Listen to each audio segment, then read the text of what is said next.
مهر و محبت پیامبر صلی الله علیه و سلم به یارانش و گوشه از شوخی های او با آنها. از انس ابن مالک رضی الله عنه روایت است که مرد بادیه‌نشین و بدقافیه که نامش ظاهر بود و رسول الله صلی الله علیه و سلم او را دوست می داشت. روز پیامبر صلی الله علیه و سلم به نزدش آمد و او مشغول فروختن چیزی بود. پیامبر صلی الله علیه و سلم از پشت او را به آغوش گرفت.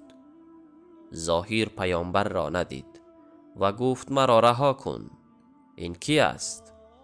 وقتی که با خبر شد و پیامبر صلی الله علیه و سلم را شناخت، پشتش را به سینه مبارک پیامبر صلی الله علیه و سلم چسبانید، یعنی از خوشحالی. پیامبر صلی الله علیه و سلم شوخی کنان گفت که این بنده را می خرد.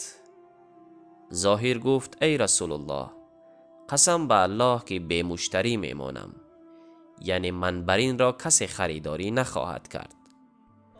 رسول الله صلی الله علیه و سلم فرمود لیکن تو در نزد الله به مشتری نیستی، یا اینکه گفت لیکن تو در نزد الله گران و با ارزش هستی، یعنی به سبب اسلام و ایمانت نزد الله تعالی قدر و منزلت داری. السلام علیکم و رحمت الله و برکاته.